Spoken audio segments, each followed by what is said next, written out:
निवेदन करती हूँ। माननीय श्री अजीत दादा पवार।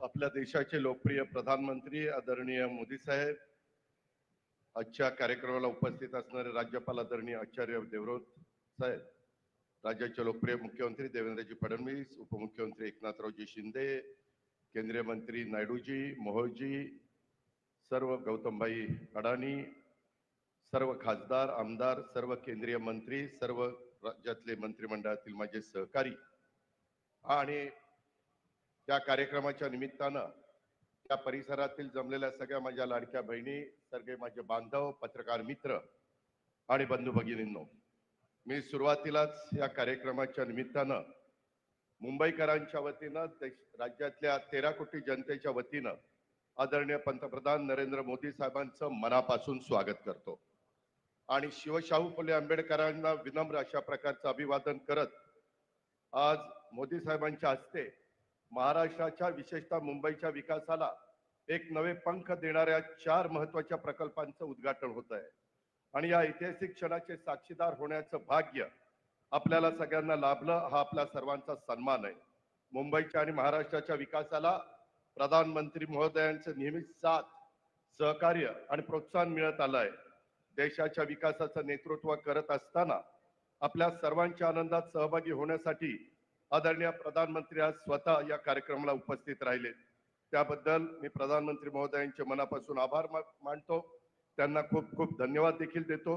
आजचा दिवस आपल्या महाराष्ट्राच्या दृष्टीनं मुंबईच्या इतिहासात एक सुवर्ण अक्षरांनी लिहिण्यासारखा असा आहे। आज आपण आदरणीय मोदी साहेबांच्या हस्ते विविध विकास प्रकल्पाचं उद्घाटन केलं। या प्रकल्पातून विकास, सुविधा आणि रोजगाराच्या संधी या त्रिसूत्री प्रभावी संगम होतोय। नवी मुंबई आंतरराष्ट्रीय विमानतळामुळे केवळ मुंबईच नाही तर महाराष्ट्रासह संपूर्ण देशाच्या आर्थिक विकासाला एक नवी दिशा मिळणार आहे। विमानतळामुळे प्रवासाबरोबरच व्यापार, गुंतवणूक, पर्यटन आणि रोजगाराच्या नव्या संधी आपल्याला सगळ्यांना प्राप्त होणार आहेत। खरं तर नवी मुंबई विमानतळ उभारणीचा प्रवास हा काही सोपा नव्हता। जमीन संपादनापासून ते विविध विभागाच्या परवानग्या, प्रशासकीय गुंतागुंती अशा अनेक अडचणींचा डोंगर आपल्या सगळ्यांच्या समोर उभा होता, परंतु राज्याचे कार्यक्षम मुख्यमंत्री, उपमुख्यमंत्र्यांच्या साथीनं आम्ही त्या प्रत्येक अडथळ्यावर मात केली। केंद्रीय शासनाच्या अनेक परवानग्या यासाठी आवश्यक होत्या, त्या तात्काळ मिळत गेल्या आणि हे सगळं शक्य झालं कारण आमच्या मागे आदरणीय मोदी साहेबांचं आणि केंद्र सरकार ठामपणे उभं होतं। कुलाबा बांद्रा सिप्स हा मार्ग सुरू झाल्याने शहराच्या दैनंदिन जीवनाला गती मिळणार आहे। ही भुयारी मेट्रो केवळ आधुनिक वाहतूक सुविधा नाही तर जगातल्या प्रगत शहरांच्या बरोबर वाटचाल करणाऱ्या मुंबईची ओळख आहे। दक्षिण मुंबईपासून उपनगरापर्यंतचा प्रवास आता अधिक वेगवान, सोयीस्कर, सुखकर आणि पर्यावरण पूरक होणार आहे। कप परेड, गिरगाव, काळबादेवी यासारख्या गर्दीच्या ठिकाणी प्रथमच थेट मेट्रो सेवेशी जोडली गेली आहेत। प्रवाशांना कमी दरात अत्याधुनिक आणि सुरक्षित प्रवासाचा अनुभव मिळणार आहे। तसंच MMRDA साकारलेलं मुंबई वन हे ॲप म्हणजे वन मुंबई वन ॲप या संकल्पनेची झलक आहे। त्यामुळं आपल्याला लोकल, मेट्रो, बस, मोनोरेल इत्यादी सर्व सार्वजनिक वाहतूक सेवांचा लाभ घेता येणार आहे। हे ॲप मुंबईला आणखी युनायटेड, कनेक्टेड आणि प्रोग्रेसिव्ह बनवेल। त्याचबरोबर आज सुरू होत असलेले अल्प मुदतीचे रोजगारक्षम अभ्यासक्रम हे आपल्या युवकांच्यासाठी आशेचे नवीन दालन आहे। कौशल्य विकासाच्या माध्यमातून आत्मनिर्भर भारताच्या दिशेने टाकलेलं दमदार पाऊल आहे। शिक्षण केवळ पदवीपुरतं मर्यादित न ठेवता ते रोजगारक्षम आणि उपयुक्त व्हावं हीच या कार्यक्रमाची प्रेरणा आहे। आदरणीय पंतप्रधान मोदी साहेबांच्या नेतृत्वाखाली गेल्या 11 वर्षात देशाने विकासाची नवी झेप घेतलेली आहे। विकसित भारत 2047 या ध्येयाकडे आपण वेगाने वाटचाल करतोय आणि महाराष्ट्र त्या प्रवासात अग्रस्थानी राहील याबद्दल आम्हाला पूर्ण विश्वास आहे। महायुती सरकारच्या माध्यमातून आम्ही पायाभूत सुविधा, उद्योग, शिक्षण आणि कौशल्य विकास या क्षेत्रात समन्वयाने वेगाने काम करतोय। मुंबई ही देशाची आर्थिक राजधानी। आज सुरू झालेले हे प्रकल्प म्हणजे राजधानीच्या विकासाला नवे पंख देणारे आहेत। महाराष्ट्राच्या सर्वांगीण विकासासाठी केंद्र आणि राज्य सरकार एकत्र काम करत आहे ही आपली मोठी ताकद आहे। यंदाच्या अतिवृष्टीपुरामुळे शेतकऱ्यांचं मोठं नुकसान सहन करावं लागलेलं आहे। राज्य सरकारच्या वतीनं आम्ही त्यांना तातडीनं दिलासा देण्याचा पूर्ण प्रयत्न करतोय। 2 दिवसापूर्वीच राज्यामध्ये आदरणीय गृहमंत्री अमित भाई आलेले होते. आम्ही मदतीची मागणी केली, त्यावेळेस त्यांनी केंद्राकडे प्रस्ताव पाठवायला सांगितलाय. मला पूर्ण विश्वास आहे आदरणीय मोदी साहेब संकटाच्या या काळात महाराष्ट्राच्या मदतीचा हात देतील. कारण जेव्हा महाराष्ट्र हात देतो तेव्हा मोदी साहेब नेहमीच प्रतिसाद द्यायला पुढे असतात. आपल्याला हा विकासाचा रथ असाच पुढे न्यायचा आहे. आंखों में कई ख्वाब बाकी है, दिल में कई हसरतें बाकी है, मैं कैसे थक जाऊं अभी कई मंजिलें बाकी है. विकासाचे अनेक टप्पे अजून गाठायचे, त्यासाठी आमचे प्रयत्न सुरू आहेत. मी पुन्हा एकदा मुंबईकरांचं अभिनंदन करतो आणि आदरणीय पंतप्रधान नरेंद्र मोदी साहेबांचे मनापासून आभार मानतो. धन्यवाद. जय हिंद, जय महाराष्ट्र. धन्यवाद। और अब मैं महाराष्ट्र के उप मुख्यमंत्री माननीय श्री एकनाथ राव शिंदे जी से विनती करती हूँ कि वे अपना मनोगत व्यक्त करें।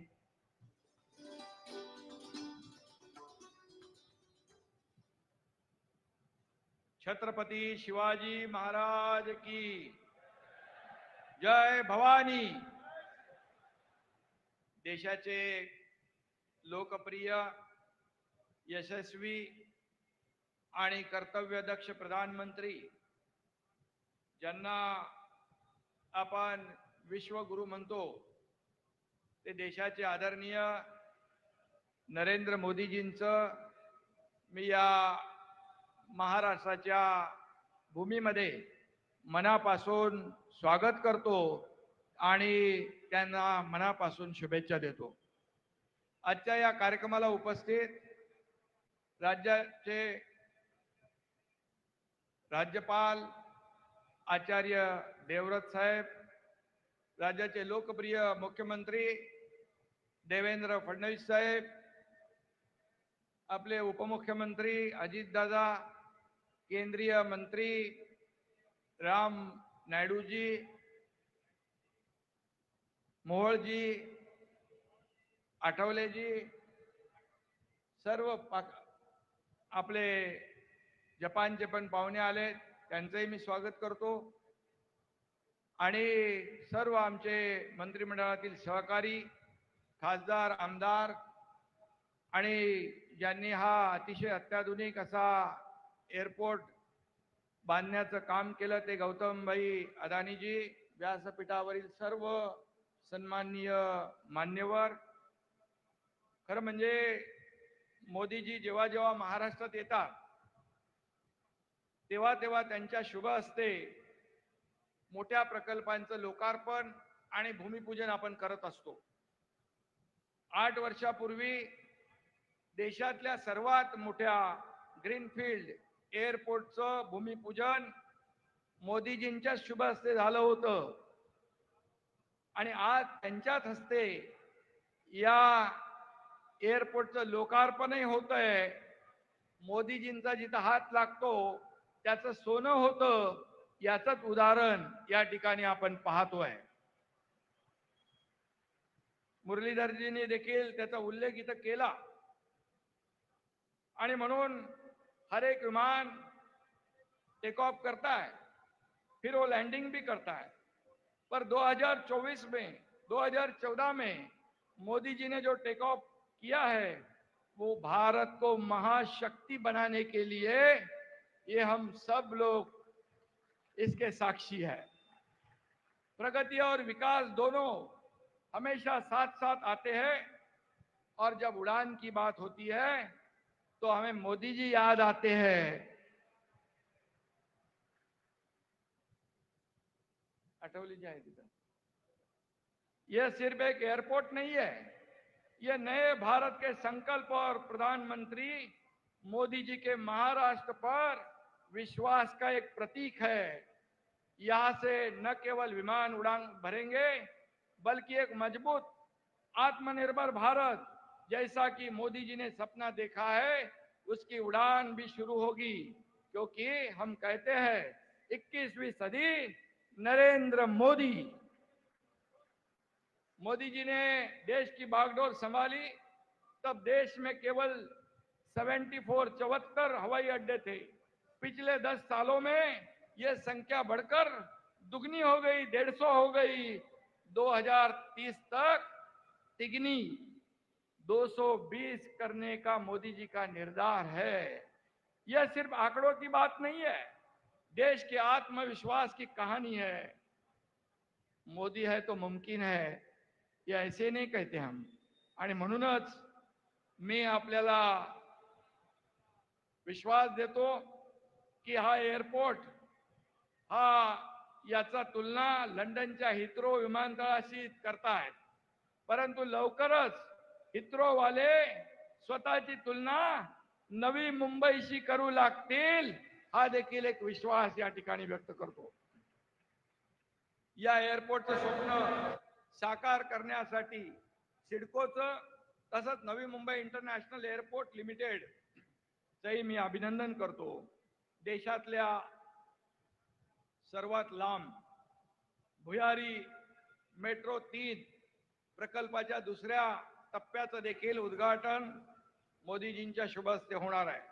पहिल्या टप्प्याला देखील हिरवा झेंडा मोदीजींनी दाखवला होता आणि उत्तर आणि पश्चिम मुंबईला भुयारी मार्गाने दक्षिण मुंबईशी जोडणारी ही मेट्रो देशाच्या सर्वोत्कृष्ट इन्फ्रास्ट्रक्चरचं एक उत्तम नमुना, एक उत्तम उदाहरण असेल। 2-4 वर्षातच सर्व मेट्रो लाईन सुरू होतील। महामुंबईच्या एका टोकापासून दुसऱ्या टोकाला जायला जास्तीत जास्त 1 तासच लागला पाहिजे। हे काम केवळ आणि केवळ महायुतीच करू शकते। कारण आपण पाहिलं की जेव्हा देवेंद्रजी मुख्यमंत्री होते तेव्हा काही प्रकल्प सुरू केले, त्यानंतर आघाडी आली, त्याने मेट्रो, नवी मुंबई एअरपोर्ट, समृद्धी, कारशेड, कोस्टल, अटल सेतू अशा अनेक प्रकल्पांमध्ये स्पीड ब्रेकर टाकले, त्याला स्थगिती दिली।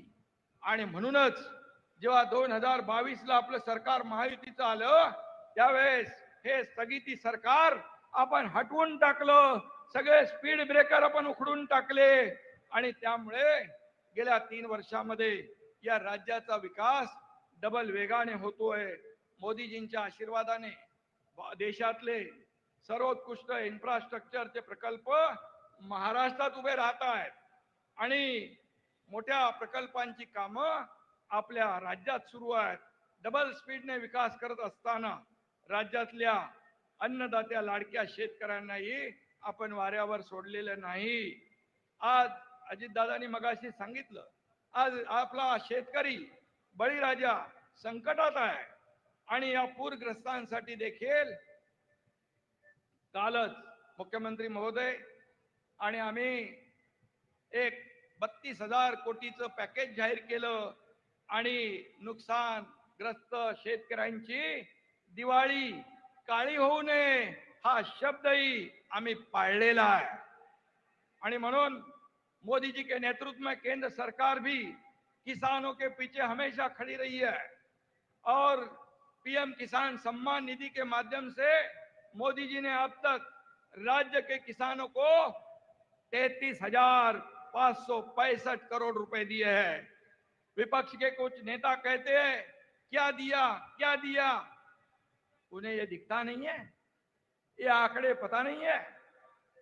आणि म्हणून पण आपल्या शेतकऱ्याला बळीराजाला याची पूर्ण जाणीव आहे आणि म्हणूनच 2004 से 2014 तक कांग्रेस सरकार ने महाराष्ट्र के विकास के लिए सिर्फ केवल 2 लाख करोड़ दिए थे, लेकिन पिछले 10 सालों में मोदी जी ने महाराष्ट्र को डबल टिबल नहीं 5 गुना 10 लाख करोड़ रुपए महाराष्ट्र के विकास को दिए हैं और हमें विश्वास है आगे भी ये सहायता ऐसी शुरू रहेगी।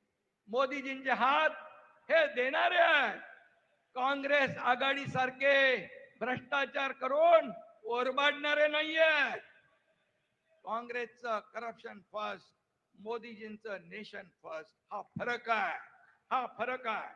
आणि म्हणून कांग्रेस ने की देश की बर्बादी अब देश देख रहा है, विकास की आंधी, और इसका एकमेव कारण प्रधानमंत्री नरेंद्र मोदी, ये मैं विश्वास के साथ कहना चाहता हूं. त्यामुळे येणाऱ्या निवडणुकांमध्ये विकास आणि लोककल्याणाचा झेंडा हाती घेतलेली महायुतीच विजयी होईल. विजयी पताका फडकवणार. महायुती याबाबत माझ्या मनात शंका नाहीये.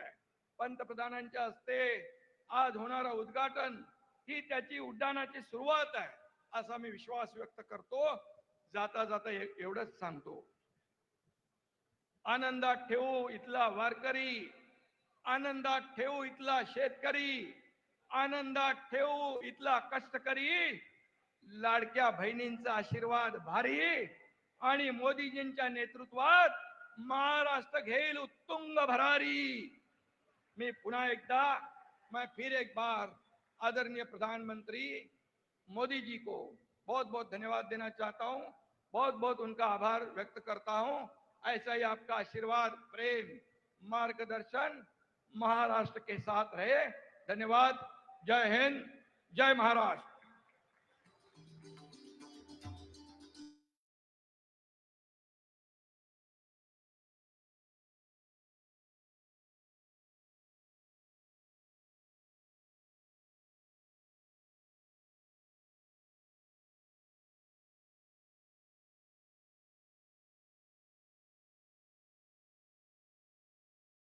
जी, आदरणीय राज्यपाल जी आचार्य देवव्रत जी, आदरणीय मुख्यमंत्री जी देवेंद्र फडणवीस जी, आदरणीय उप मुख्यमंत्री श्री एकनाथ शिंदे जी और अजित दादा जी, और आदरणीय केंद्रीय मंत्री मुरलीधर मोहोल जी अठावले जी, मंच पर उपस्थित अतिथिगण और खासकर यहाँ विशेष तौर पर आए हुए सभी मुंबई करके मेरे भाइयों और बहनों को आज मैं इस ऐतिहासिक और खास अवसर पर हार्दिक अभिनंदन और शुभकामनाएं देता हूं. नवी मुंबई नई उम्मीद और नई उमंग का एक प्रतीक बना है और आज वर्ल्ड क्लास इंटरनेशनल एयरपोर्ट के साथ यह पूरे विश्व में नए भारत की नई उड़ान की एक प्रतीक भी बन गया है. आज का दिन सिर्फ महाराष्ट्र के लिए नहीं पर पूरे भारत के लिए एक गर्व का दिन है. प्रधानमंत्री श्री नरेंद्र मोदी जी के मार्गदर्शन में भारत ने जिस तेज गति से अपने एविएशन सेक्टर को एक पावर की तरह दर्शाया है, आज पूरी दुनिया में एक मिसाल बनकर खड़ा हुआ है. चाहे ऑपरेशन सिंदूर के माध्यम से देश की बेटियों के सिंदूर का बदला लेना हो या फिर देश के कोने कोने तक एयर कनेक्टिविटी का बदलाव लेकर आना हो, मोदी जी के नेतृत्व ने भारत की उड़ान को वैश्विक मंच पर गौरवान्वित किया है. केवल 11 साल में एनडीए सरकार ने देश में 90 नए एयरपोर्ट बनाकर दिखाया है. यानी हर 45 दिन में एक नया एयरपोर्ट, ये विश्व में एक बेहतरीन रिकॉर्ड बनकर खड़ा है. इस अभूतपूर्व विकास ने भारत को विश्व की चौथी सबसे बड़ी अर्थव्यवस्था और तीसरी सबसे बड़ी एविएशन मार्केट भी बनाया है. मुंबई भारत का फाइनेंशियल कैपिटल ही नहीं पर अब देश का ये डबल एयरपोर्ट उद्घाटन के बाद ये एविएशन कैपिटल भी बनने जा रहा है. वेस्ट मुंबई में छत्रपति शिवाजी महाराज के इंटरनेशनल एयरपोर्ट और ईस्ट मुंबई में नवी मुंबई इंटरनेशनल एयरपोर्ट, ये ईस्ट वेस्ट के डबल एयरपोर्ट एनडीए सरकार की डबल शक्ति वाली डबल इंजन सरकार की कमाल भी दिखाकर आज हम दर्शा रहे हैं. प्रधानमंत्री जी की परियोजनाओं के केवल एयरपोर्ट कनेक्टिविटी ही नहीं बल्कि यात्रियों के लिए लास्ट माइल कनेक्टिविटी को भी सुगम और सुलभ बनाने के लिए दूरदर्शी सोच के साथ हमने काम किया है. पहले मुंबई से नवी मुंबई पहुंचने में करीब 2 घंटे लगते थे, लेकिन अब प्रधानमंत्री जी के द्वारा समर्पित अटल सेतु के कारण यह यात्रा केवल 20 मिनट में पूरी होने की अभी संभावना है.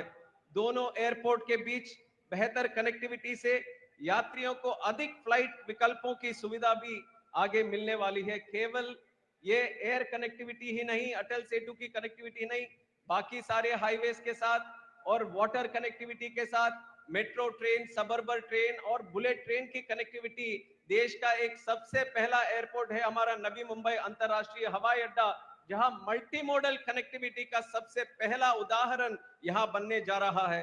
2014 तक मुंबई एयरपोर्ट में यात्री करने वाले यात्रियों की संख्या करीब 70% की अद्भुत वृद्धि हुई है 2014 से अभी तक, और अंतरराष्ट्रीय यात्रियों की वृद्धि अगर देखेंगे तो 50% की बढ़ोतरी हुई है। और 2014 में जहां मुंबई की रोजाना लगभग 190 अंतरराष्ट्रीय विमान आते जाते थे, वही आज वो संख्या बढ़कर 260 बन चुका है। और आज मुंबई दुनिया में 55 अंतरराष्ट्रीय शहरों से सीधी हवाई कनेक्टिविटी रखती है। और उभरती उड़ान और बढ़ती मांग को देखते हुए मुंबई की यात्री क्षमता को 5 करोड़ से 15 करोड़ तक बढ़ाने की महत्वपूर्ण परियोजना के साथ नवी मुंबई इंटरनेशनल एयरपोर्ट का निर्माण किया गया था। मुंबई एयरपोर्ट पर भारी फ्लाइट ट्रैफिक के कारण कई डोमेस्टिक और इंटरनेशनल डेस्टिनेशंस को पीक आवर्स में स्लॉट मिलने की बहुत सारी मुश्किल और दिक्कत होती थी। नवी मुंबई एयरपोर्ट बनने के बाद नए स्लॉट और नए डेस्टिनेशन के माध्यम से मुंबई और खासकर हमारे मुंबईकरों के लिए नए अवसर के द्वार भी खुलेंगे। यह एयरपोर्ट मुंबई को इंटरनेशनल एविएशन हब बनाने के उद्देश्य को सरकार में हम सब मिलकर एक ऐतिहासिक उपलब्धि के साथ आगे बढ़ा रहे हैं, जिसमें प्रधानमंत्री नरेंद्र मोदी जी का जो विजन है विकसित भारत, उसको हासिल करने में, संभव करने में ये हवाई अड्डा हमारे लिए बहुत काम करेगा। और लगभग 1 लाख करोड़ रुपए के निवेश के साथ Navi Mumbai airport public private partnership का एक शानदार उदाहरण भी बनेगा। लगभग 30,000 एकड़ में फैला हुआ यह एयरपोर्ट मुंबई, महाराष्ट्र और पूरे पश्चिम भारत को अर्थव्यवस्था का एक ग्रोथ इंजन भी बनने जा रहा है। हर साल 9 करोड़ यात्रियों के आगमन के साथ नवी मुंबई एयरपोर्ट का पूरा इकोसिस्टम युवाओं के लिए करीब 2 लाख से अधिक रोजगार की अपार संभावना भी ये एक एयरपोर्ट लेकर आ रहा है। यह सौभाग्य की बात है कि नवी मुंबई एयरपोर्ट का शिलान्यास और उद्घाटन हमारे आदरणीय लोकप्रिय प्रधानमंत्री नरेंद्र मोदी जी के द्वारा ही हुआ है। ये हम सब के लिए गर्व की बात है। 2015 से पहले नवी मुंबई प्रोजेक्ट कई सालों तक स्थगित था। इस महत्वपूर्ण एयरपोर्ट पर हमारे प्रधानमंत्री मोदी जी ने विशेष ध्यान दिया और अपनी प्रगति योजना के माध्यम से नवी मुंबई एयरपोर्ट का सपना साकार कर आज दिखाया है। और आप यहाँ के जमीन भी देखेंगे तो 10 साल 15 साल पहले कोई यकीन नहीं मान सकता कि यहाँ पे इतना शानदार एयरपोर्ट भी बनेगा।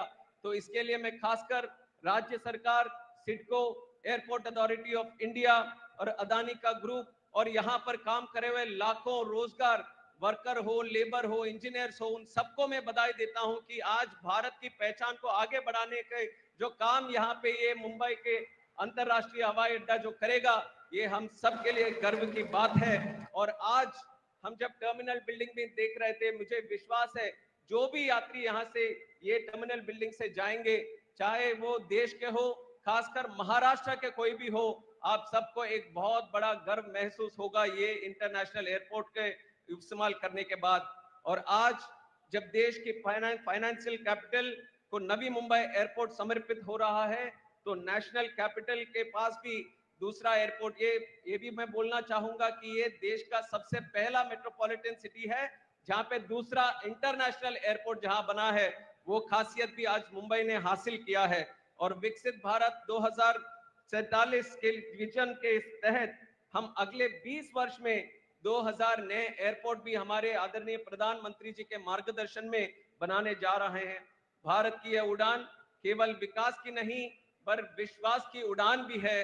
अंत में मैं ये कहना चाहूंगा कि डबल एयरपोर्ट सिटी बनने के बाद अब मुंबई आदरणीय मुख्यमंत्री देवेंद्र फडणवीस जी और उप मुख्यमंत्री एकनाथ शिंदे जी और अजित पवार जी के त्रिनेत्री त्रिवेणी मार्गदर्शन के अपने तीसरे एयरपोर्ट के लिए भी एक कार्य शुरू करने का काम कर रहे हैं, जो वाधवान एयरपोर्ट के पास ऑफशोर एयरपोर्ट बनने का एक विजन भी रखकर आगे बढ़ रहे हैं। और मैं एक चीज कहना चाहूंगा कि आज हमारे प्रधानमंत्री नरेंद्र मोदी जी जो हर बार हमारे भारत के युवाओं को आगे बढ़ाने का काम करते हैं, काफी एंकरेज करते हैं, मोटिवेट करते हैं, तो मुझे गर्व है मैं देश का सबसे युवा केंद्र मंत्री हूं। उनके आशीर्वाद से मुझे ये बनने का अवसर मिला है और मेरा सौभाग्य है कि ये अंतर्राष्ट्रीय हवाई अड्डा के इस उद्घाटन के कार्यक्रम में नागर विमानन मंत्री होने के नाते मुझे यहाँ भाग लेने का एक स्वर्णिम अवसर भी मुझे भी मिला है। और मैं आंध्रा से आता हूँ, मैं कोशिश करता हूँ, सब लोगों ने मराठी में बोला तो मैं 2 शब्द मराठी में भी बोलने की कोशिश करता हूँ, अगर कुछ गलतियां हो तो मुझे माफ करें। भारतातील कानाकोपऱ्यामधून अनेक भारतीय स्वतःचे स्वप्न पूर्ण करण्यासाठी या स्वप्न नगरी असलेल्या मुंबई शहरात येतात. अनेक जण या शहरातून इतर देश विदेशामध्ये जाण्यासाठी त्यांची गरुड भरारी घेतात. त्या सर्वांच्या स्वप्नांना बल देणारी एक अमूल्य भेट आज लोकार्पण करण्यात येत आहे. याचा मला खूप आनंद है। एक बार फिर मुंबई वासियों को इस स्वर्णिम क्षण की हार्दिक शुभकामनाएं देता हूं। मुंबई जो हर भारतीय के लिए सपनों का एक शहर है, अब दुनिया भर के लिए एक ड्रीम डेस्टिनेशन बनने जा रहा है। इसी बातों के साथ मैं समाप्त करता हूं। जय हिंद, जय महाराष्ट्र, जय भारत।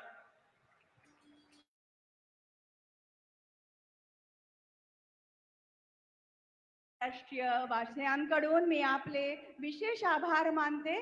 बहुत बहुत धन्यवाद। और अब महाराष्ट्र के मुख्यमंत्री माननीय श्री देवेंद्र जी फडणवीस से मैं विनती करती हूं कि इस विशाल जनसमुदाय को वे संबोधित करें।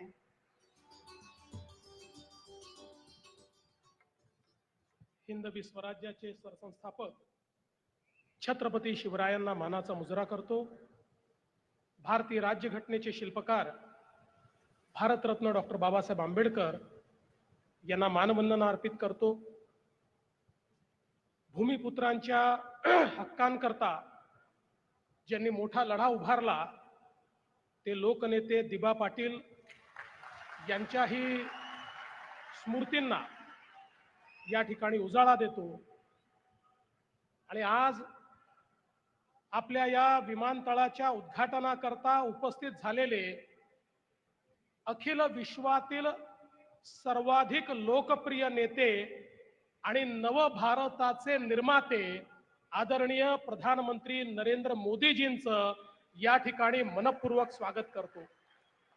आज मंचावर उपस्थित असलेले माननीय गव्हर्नर साहेब, his excellency ambassador of Japan, आमचे माननीय उपमुख्यमंत्री एकनाथराव शिंदेजी, अजितदादा पवारजी, मंचावर उपस्थित असलेले आपले केंद्रीय मंत्री राममोहन नायडूजी, रामदास आठवलेजी, मुरलीधर मोहोळजी, मंचावरील आमचे सर्व सहकारी मंत्री, सर्व खासदार, आमदार, लोकप्रतिनिधी, विशेष रूपाने हा अतिशय सुंदर एअरपोर्ट ज्यांनी तयार केला ते अडाणी ग्रुपचे गौतमभाई अडाणी आणि या ठिकाणी उपस्थित सर्व माझ्या माता भगिनी आणि बंधूंनो, आजचा दिवस हा स्वप्नपूर्तीचा दिवस आहे।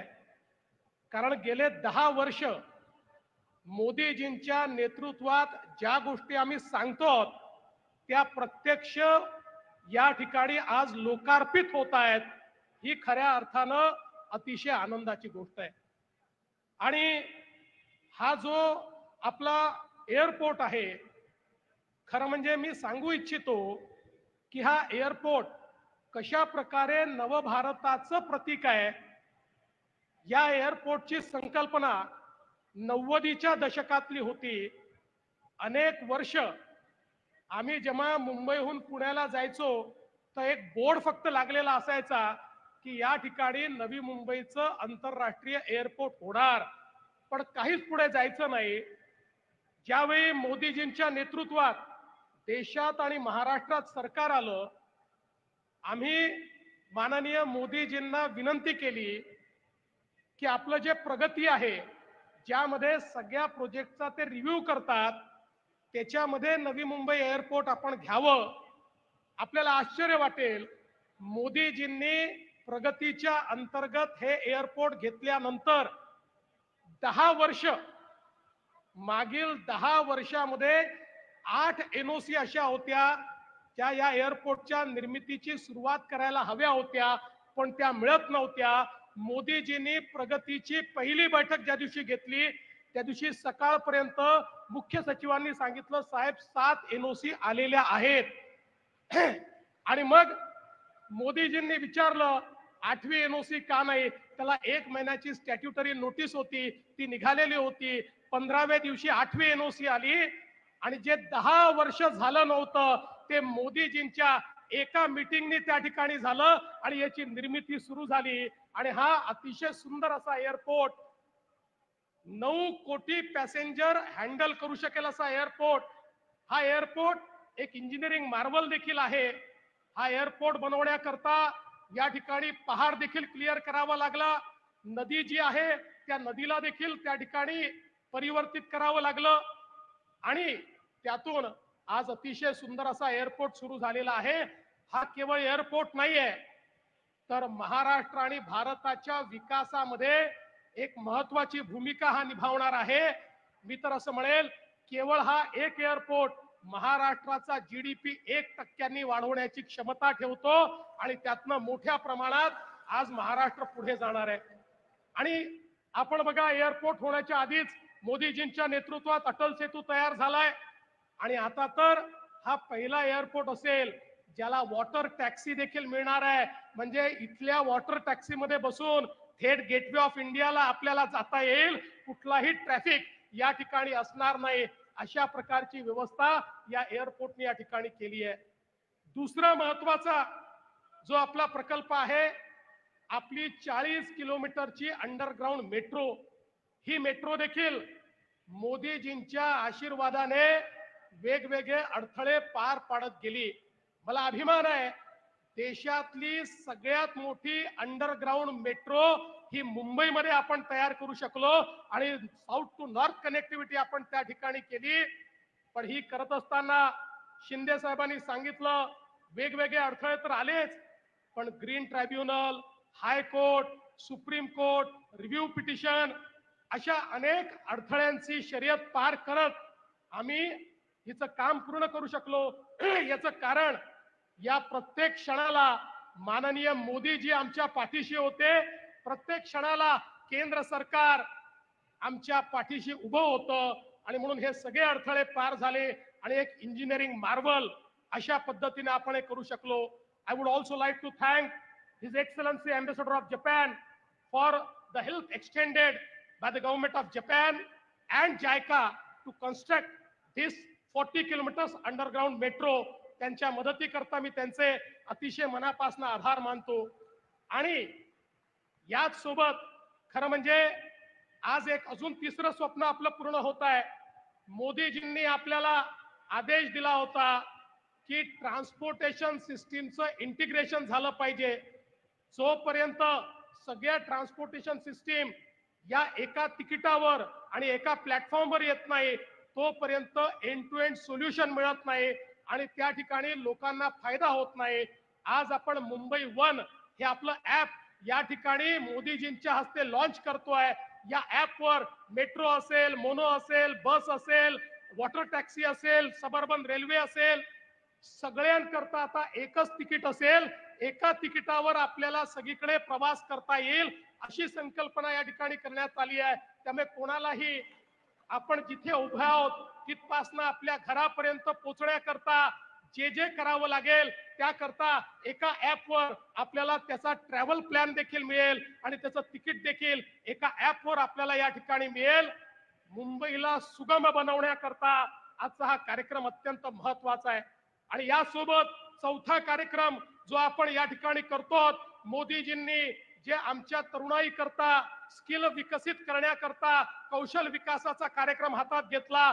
महाराष्ट्राच्या कौशल विकास मंत्रालयाने अतिशय सुंदर अशी स्टेपची योजना चालू केली आणि जे इमर्जिंग क्षेत्र आहेत, अगदी आमचं एअरपोर्ट असेल किंवा वेगवेगळे इमर्जिंग क्षेत्र असतील, या क्षेत्रांमध्ये आता ज्या संधी येत आहेत, या संधी तात्काळ आमच्या तरुणाईला मिळाव्या याकरता अत्यंत सुंदर अशा प्रकारचे शॉर्ट टर्म कोर्सेस हे तयार करण्यात आलेले आहेत, ज्यामुळे हजारो हातांना काम मिळेल आणि त्यातनं आमचा कौशल भारत, आमचा कौशल महाराष्ट्र, कुशल महाराष्ट्र हा आम्ही तयार करू शकू.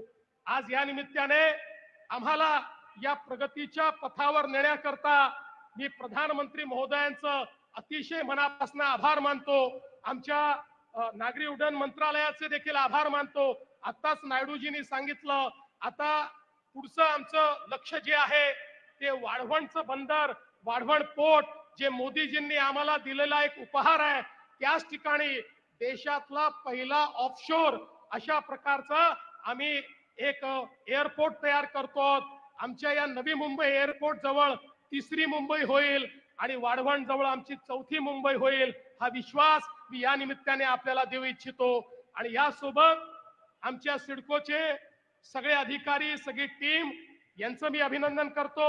MMRCL आमच्या अश्विनी भिडे ज्यांनी अतिशय चांगलं काम त्या ठिकाणी केलं, त्यांची संपूर्ण टीम, त्यांचंही मी मनापासून अभिनंदन करतो.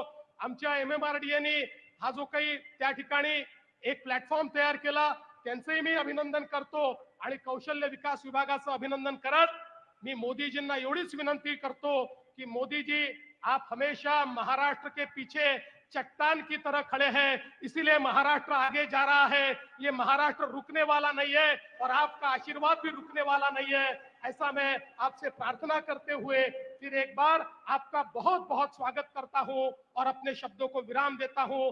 धन्यवाद. जय हिंद, जय महाराष्ट्र.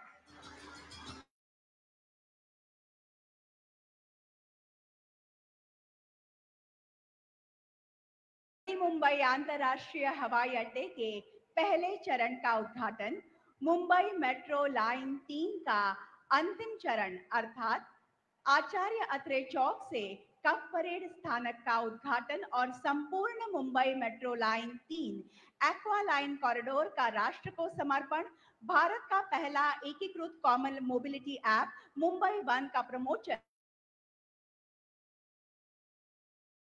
उच्च विद्यालयों सहित 550 संस्थानों में 250 नए बैचेस के लिए अल्पकालिक रोजगार कार्यक्रम स्टेप का शुभारंभ करने हेतु रिमोट के माध्यम से ई फलकों का अनावरण करने की विनती मैं माननीय प्रधानमंत्री जी से करती हूँ.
मुंबई इंटरनेशनल एयरपोर्ट, इसकी विशालता जैसे मुंबई का दिल, इसकी कारीगरी जैसे खिलता कमल, और हाँ, इसके डिजिटल आर्ट प्रोग्राम पर हमारा हार्ट जरूर आ जाएगा. 4 पैसेंजर और कार्गो टर्मिनल्स रखते हैं, सालाना 9 करोड़ यात्री और 32.5 लाख मीट्रिक टन कार्गो संभालने की क्षमता. 39 मेगावाट सौर ऊर्जा जनरेट करने की क्षमता है इस अकेले एयरपोर्ट के पास. India's first true multi modal aviation hub, वो साथ में नई metro lines, suburban rail, high speed rail और वाटर टैक्सी भी ला रहा है. अटल सेतु नवी मुंबई इंटरनेशनल एयरपोर्ट को दक्षिण मुंबई से तेज और सिग्नल फ्री मार्ग द्वारा जोड़ेगा और आगे सेवरी वर्ली एलिवेटेड लिंक व मुंबई कोस्टल रोड तक पहुंच प्रदान करेगा.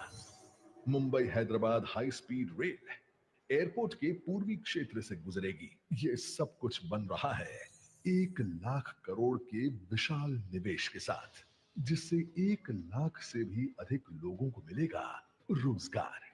अराइवल और डिपार्चर के बीच भारत को $5 ट्रिलियन इकोनॉमी बनाने की तैयारी हो रही है.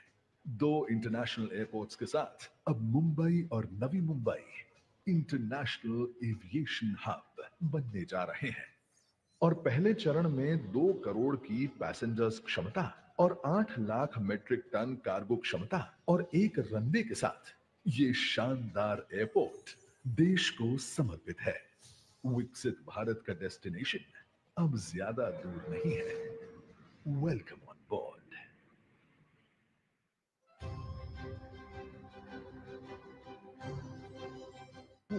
एक ऐसा शहर जहां हर रोज लाखों लोग अपनी मंजिल तक पहुंचने के लिए शहर के एक कोने से दूसरे कोने तक सफर करते हैं और अब इसी सफर को नई दिशा और रफ्तार देने आया है मुंबई का पहला पूर्णतः अंडरग्राउंड प्रोजेक्ट मुंबई मेट्रो मार्ग 3।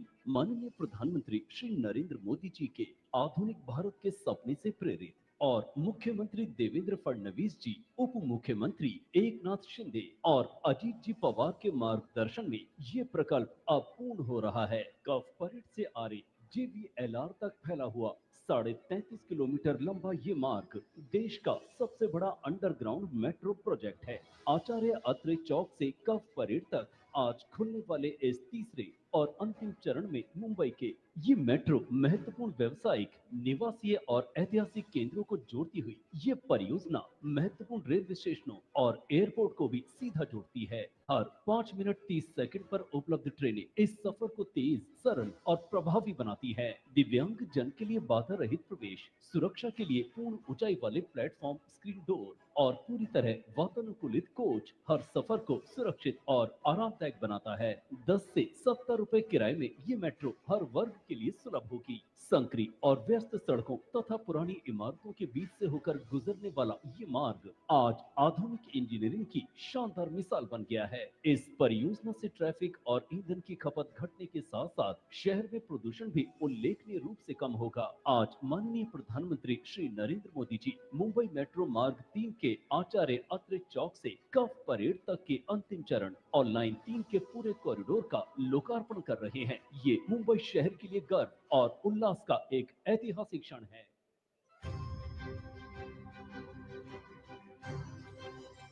माननीय प्रधानमंत्री श्री नरेंद्र मोदी जी का विजन है भारत के परिवहन तंत्र को डिजिटल प्रणाली इस्तेमाल कर सुचारू रूप से चलाना। प्रस्तुत है मुंबई वन ऐप, जो मुंबई शहर और उपनगरों के सभी सार्वजनिक परिवहन का है एक digital gateway. Metro line, monorail, बस और मुंबई लोकल ट्रेन सभी की यात्रा एक टिकट, एक ऐप और एक QR कोड से आपकी यात्रा का सरल रास्ता बताएगा प्लान जर्नी।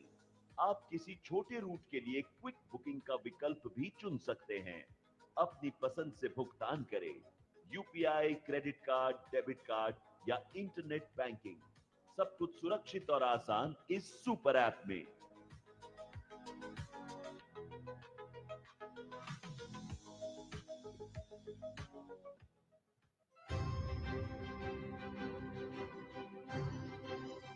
हमारे यशस्वी प्रधानमंत्री श्री नरेंद्र मोदी जी का दृढ़ विश्वास है कि युवाओं को कौशल विकास में प्रशिक्षित करके ही देश आत्मनिर्भर बन सकता है। ITI में करीब 170 ट्रेड्स में हमारे नौजवानों को ट्रेनिंग दी जाती है। माननीय प्रधानमंत्री जी महाराष्ट्र के 400 ITI तथा 150 गवर्नमेंट टेक्निकल हाई स्कूल में शॉर्ट टर्म एम्प्लॉयबिलिटी प्रोग्राम के करीब 2500 बैचेस का शुभारंभ आज कर रहे हैं। इसमें उभरते क्षेत्रों में महिला उम्मीदवारों के लिए समर्पित 364 बैच, ITI दादर में girls semiconductor technician course, internet of things, electric वाहन, ड्रोन तकनीक, साइबर सुरक्षा, AI, ग्रीन हाइड्रोजन जैसे आधुनिक टेक्नोलॉजी के 408 बैच, दिव्यांग छात्रों के लिए घरेलू उपकरण, टेली और फैशन टेक्नोलॉजी कोर्स। कभी नक्सल प्रभावित रहे गढ़चिरौली के ITI में ट्रैक्टर सर्विस मैकेनिक कोर्स 100% नौकरी की गारंटी के साथ। कौशल, रोजगार, उद्यमशीलता व नवाचार विभाग महाराष्ट्र सरकार माननीय प्रधानमंत्री जी के मार्गदर्शन से महाराष्ट्र को वैश्विक कौशल विकास केंद्र बनाने की दिशा में तेजी से अग्रसर है।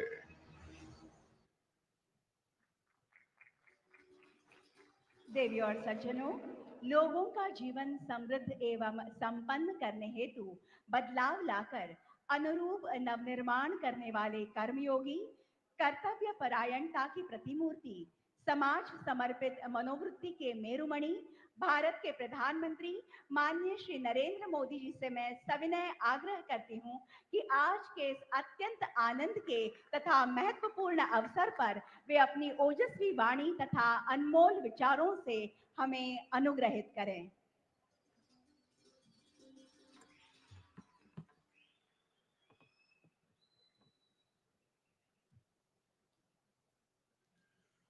महाराष्ट्र के राज्यपाल श्रीमान आचार्य देवव्रत जी, यहाँ के लोकप्रिय मुख्यमंत्री देवेंद्र फडणवीस जी, केंद्रीय मंत्रिमंडल के मेरे सहयोगी रामदास आठवले जी, के.आर. नायडू जी, मुरलीधर मोहोल जी, महाराष्ट्र सरकार के उप मुख्यमंत्री एकनाथ शिंदे जी, अजीत पवार जी, अन्य मंत्रीगण, भारत में जापान के राजदूत केइची ओनो जी,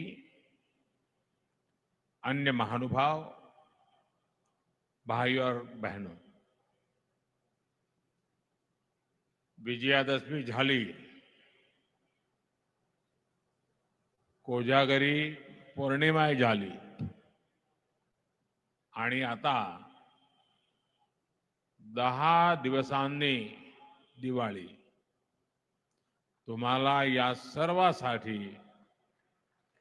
खूप खूप शुभेच्छा देतो.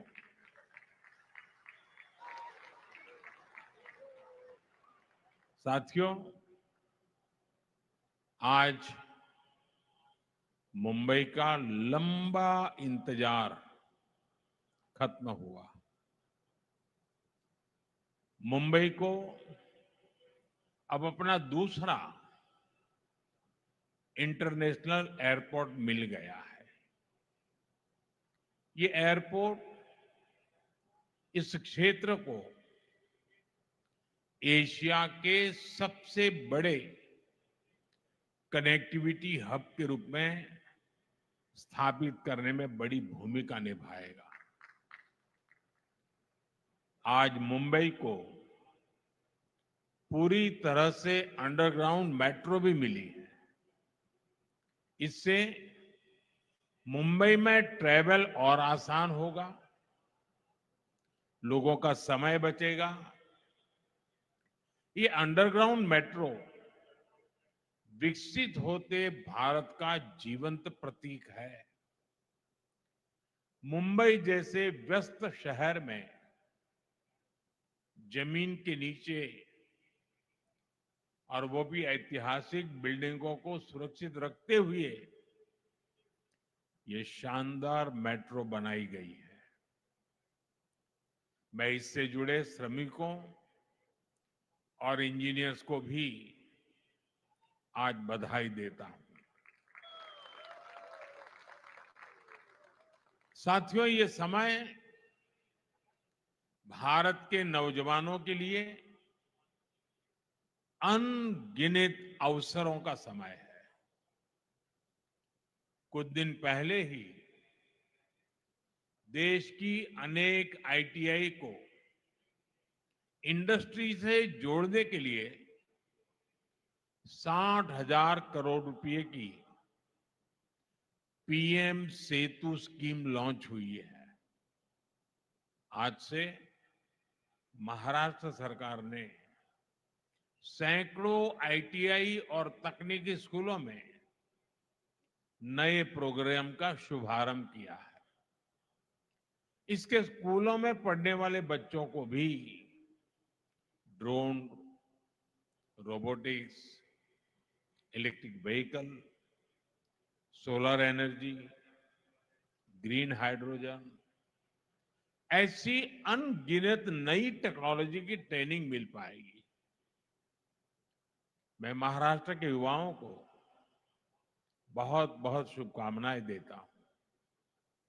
साथियों, आज इस बड़े अवसर पर मैं महाराष्ट्र के सपूत लोक नेता दीबा पाटिल जी को भी याद कर रहा हूं. उन्होंने समाज के लिए, किसानों के लिए जिस सेवा भाव से काम किया, वो हम सभी के लिए प्रेरणा है.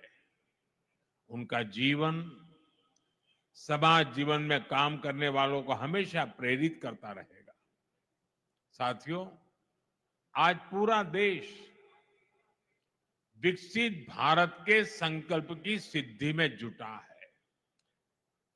विकसित भारत यानी जहां गति भी हो और प्रगति भी हो, जहां लोक हित सर्वोपरि हो, जहां सरकार की योजनाएं देशवासियों का जीवन आसान बनाए।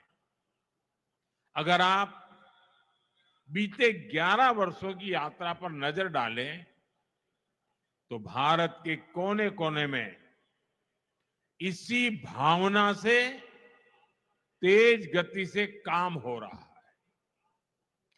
जब Vande Bharat semi high speed ट्रेनें पटरियां पर दौड़ती है, जब बुलेट ट्रेन का काम रफ्तार पकड़ता है, जब चौड़े हाईवे और एक्सप्रेसवे नए शहरों को जोड़ते हैं, जब पहाड़ों को चीरकर लंबी टनल्स बनती है, जब लंबे और ऊंचे सी ब्रिज समंदर के दो किनारों को जोड़ते हैं, तब भारत की गति भी दिखाई देती है और भारत की प्रगति भी दिखाई देती है।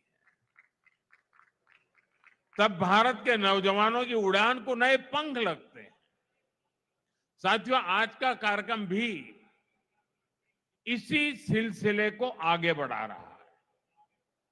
नवी मुंबई इंटरनेशनल एयरपोर्ट एक ऐसा प्रोजेक्ट है जिसमें विकसित भारत की झलक है। ये छत्रपति शिवाजी महाराज की धरती पर बना है और इसका आकार कमल के फूल जैसा है। यानी ये संस्कृति और समृद्धि का जीवंत प्रतीक है। इस नए एयरपोर्ट से महाराष्ट्र के किसान यूरोप और मिडिल ईस्ट के सुपरमार्केट से भी जुड़ जाएंगे। यानी किसान की ताजा उपज, फल, फूल, सब्जी और मछुआरों के उत्पाद तेजी से ग्लोबल मार्केट तक पहुंच पाएंगे। इस एयरपोर्ट से यहां आसपास के छोटे और लघु उद्योगों के लिए एयरपोर्ट की लागत कम होगी। यहां निवेश बढ़ेगा, नए उद्योग, नए उद्यम लगेंगे। मैं महाराष्ट्र और मुंबई के सभी लोगों को इस एयरपोर्ट की बहुत बहुत बधाई देता हूं।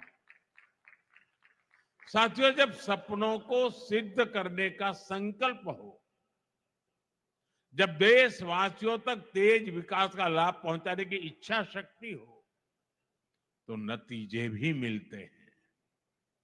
हमारी हवाई सेवा और इससे जुड़ी इंडस्ट्री इसका बहुत बड़ा प्रमाण है। आपको याद होगा 2014 में जब देश ने मुझे अवसर दिया तो मैंने कहा था कि मेरा सपना है कि हवाई चप्पल पहनने वाला भी हवाई सफर कर सके।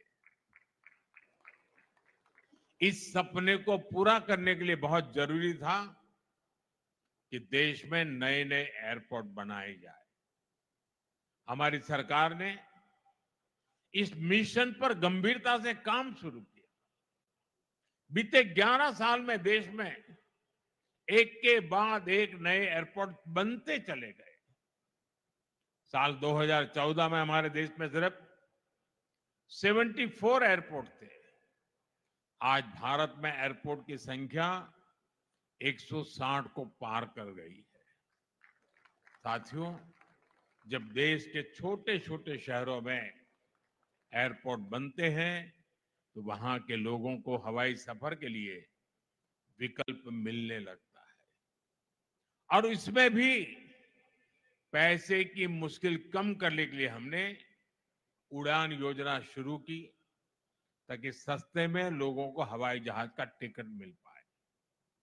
उड़ान योजना की वजह से बीते दशक में लाखों लोगों ने पहली बार हवाई सफर किया है, अपना सपना पूरा किया है। साथियों, नए एयरपोर्ट बनने और उड़ान योजना से लोगों को तो सुविधा मिली है और साथ ही भारत दुनिया का तीसरा बड़ा डोमेस्टिक एविएशन मार्केट भी बना है। अब तो हमारी एयरलाइंस लगातार अपना विस्तार कर रही है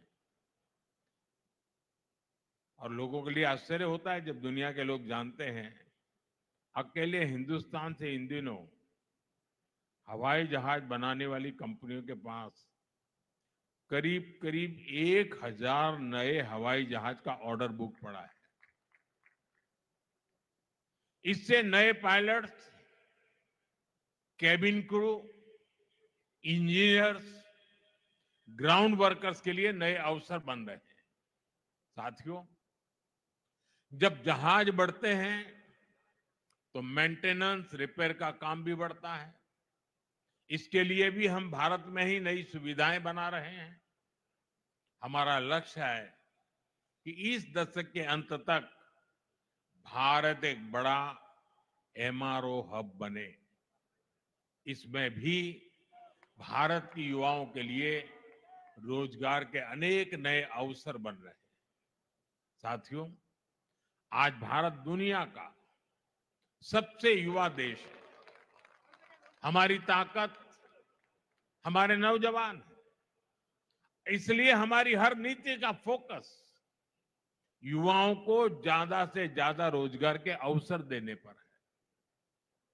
जब इंफ्रास्ट्रक्चर पर अधिक निवेश होता है तब रोजगार पैदा होता है। जब 76,000 करोड़ रुपए की लागत से वाडवण जैसा पोर्ट बनता है तब जाकर के रोजगार पैदा होता है। जब व्यापार बढ़ता है, लॉजिस्टिक्स से जुड़े सेक्टर को गति मिलती है, तब अनगिनत रोजगार बढ़ते चले जाते हैं। भाइयों और बहनों, हम उन संस्कारों में पले बड़े हैं जहां राष्ट्र नीति ही राजनीति का आधार है। हमारे लिए इंफ्रास्ट्रक्चर पर लगने वाला एक एक पैसा देशवासियों की सुविधा और सामर्थ्य को बढ़ाने का माध्यम है। लेकिन दूसरी तरफ देश में एक ऐसी राजनीतिक धारा भी रही है जो जनता की सुविधा नहीं, सत्ता की सुविधा को ऊपर रखती है। ये वो लोग हैं जो विकास के काम में रुकावट डालते हैं, घोटाले घपले करके विकास के जुड़े प्रोजेक्ट्स को पटरी से उतार देते हैं। दशकों तक देश ने ऐसे नुकसान को देखा है। साथियों, आज जिस मेट्रो लाइन का लोकार्पण हुआ है, ये उन लोगों के कारनामों की याद भी दिलाता है। मैं उसके भूमि पूजन में शामिल हुआ था। तब मुंबई के लाखों परिवारों को उम्मीद जगी थी कि उनकी परेशानियां कम होगी। लेकिन फिर कुछ समय के लिए जो सरकार आई, उसने ये काम ही रोक दिया। उनको सत्ता मिली, लेकिन देश को हजारों करोड़ रुपए का नुकसान हुआ। इतने सालों तक असुविधा हुई। अब ये मेट्रो लाइन बनने से 2-2.5 घंटे का सफर 30-40 मिनट में हो जाएगा। जिस मुंबई में एक एक मिनट का महत्व है, वहां 3-4 साल तक इस सुविधा से मुंबईकर वंचित रहे। ये किसी पाप से कम नहीं है। साथियों, पिछले 11 वर्षों से देशवासियों का जीवन आसान बनाने पर, ईज ऑफ लिविंग पर बहुत अधिक जोर दिया जा रहा है और इसलिए rail, road, airport, metro, electric bus, ऐसी हर सुविधा पर अभूतपूर्व निवेश किया जा रहा है। अटल सेतु और कोस्टल रोड जैसे प्रोजेक्ट्स बनाए गए हैं। साथियों, हम यातायात के हर माध्यम को भी आपस में जोड़ रहे हैं। प्रयास है कि लोगों को सीमलेस ट्रैवल मिले, एक माध्यम से दूसरे माध्यम तक भटकने की मजबूरी न रहे। आज देश वन नेशन वन मोबिलिटी की दिशा में आगे बढ़ रहा है। मुंबई वन ऐप भी इसी दिशा में एक और प्रयास है। अब मुंबई वालों को टिकट के लिए घंटों लाइन में खड़ा नहीं रहना होगा। मुंबई वन ऐप से एक बार टिकट लो और उसी टिकट से लोकल, बस, मेट्रो या टैक्सी सब में सफर करो। साथियों, मुंबई भारत की आर्थिक राजधानी के साथ भारत के सबसे वाइब्रेंट शहरों में से एक है। इसलिए 2008 में आतंकियों ने भी मुंबई शहर को बड़े हमले के लिए चुना, लेकिन तब जो कांग्रेस की सरकार सत्ता में थी, उसने कमजोरी का मैसेज दिया, आतंकवाद के सामने घुटने टेकने का संदेश दिया। अभी हाल में कांग्रेस के एक बड़े नेता, जो देश के गृह मंत्री तक रह चुके हैं, उन्होंने एक इंटरव्यू में बहुत बड़ा खुलासा किया है। उन्होंने दावा किया है कि मुंबई हमले के बाद हमारी सेनाएं पाकिस्तान पर हमला करने को तैयार थी। पूरा देश भी उस समय यही चाहता था, लेकिन उस कांग्रेस नेता की माने तो किसी दूसरे देश के दबाव के कारण तब कांग्रेस सरकार ने भारत की सेनाओं को पाकिस्तान पर हमला करने से रोक दिया था। कांग्रेस को यह बताना होगा कि वो कौन था जिसने विदेशी दबाव में फैसला लिया, जिसने मुंबई की देश की भावना से खिलवाड़ किया। और देश को ये जानने का हक है, कांग्रेस की इस कमजोरी ने आतंकवादियों को मजबूत किया, देश की सुरक्षा को कमजोर किया, जिसकी कीमत देश को बार बार जाने गंवाकर चुकानी पड़ी। साथियों, हमारे लिए देश और देशवासियों की सुरक्षा से बढ़कर कुछ भी नहीं है। आज का भारत दमदार जवाब देता है। आज का भारत घर में घुसकर मारता है। ये दुनिया ने ऑपरेशन सिंदूर के दौरान देखा भी है और गर्व की अनुभूति भी की है। साथियों, गरीब हो, न्यू मिडिल क्लास हो, मिडिल क्लास हो, इनका सशक्तिकरण आज देश में प्राथमिकता है। जब इन परिवारों को सुविधा मिलती है, सम्मान मिलता है, तब इनका सामर्थ्य बढ़ता है। देशवासियों के सामर्थ्य से देश सशक्त होता है। अभी जीएसटी में जो नेक्स्ट जनरेशन रिफॉर्म्स हुए हैं, जो चीजें सस्ती हुई है, उससे भी देश के लोगों का सामर्थ्य बढ़ा है। मार्केट से आए आंकड़े बताते हैं कि इस बार नवरात्र में बिक्री के कई सालों के रिकॉर्ड टूट गए हैं। रिकॉर्ड संख्या में लोग scooter, bike, TV, fridge, washing machine, ये सब कुछ खरीद रहे हैं। साथियों, जिससे देशवासियों का जीवन बेहतर हो, जिससे देश को ताकत मिले, हमारी सरकार आगे भी ऐसे ही कदम उठाती रहेगी। लेकिन मेरा आपसे भी एक आग्रह है, स्वदेशी को अपनाइए, गर्व से कहो ये स्वदेशी है। ये हर घर का, हर बाजार का मंत्र होना चाहिए। हर देशवासी स्वदेशी कपड़े जूते खरीदेगा, स्वदेशी सामान घर लाएगा। अगर किसी को गिफ्ट देनी है तो स्वदेशी देगा, तो देश का पैसा देश में ही लगेगा। इससे भारत के ही श्रमिक को काम मिलेगा, भारत के नौजवानों को रोजगार मिलेगा। कल्पना कीजिए, जब पूरा भारत स्वदेशी को अपनाएगा तो भारत का सामर्थ्य कितना बढ़ जाएगा। साथियों, महाराष्ट्र देश के विकास को गति देने में हमेशा आगे रहा है। एनडीए की डबल इंजन सरकार महाराष्ट्र के हर नगर, हर गांव का सामर्थ्य बढ़ाने के लिए निरंतर काम करती रही। एक बार फिर से आप सभी को विकास कार्यों की बहुत बहुत बधाई देता हूं। आप सबको अनेक अनेक शुभकामनाएं देता हूं। मेरे साथ बोलिए, भारत माता की। दोनों हाथ ऊपर करके विजयोत्सव मनाइए। भारत माता की, भारत माता की। बहुत बहुत धन्यवाद।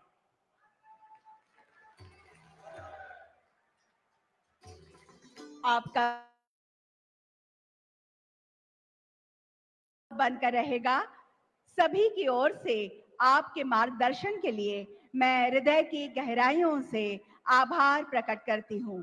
धन्यवाद।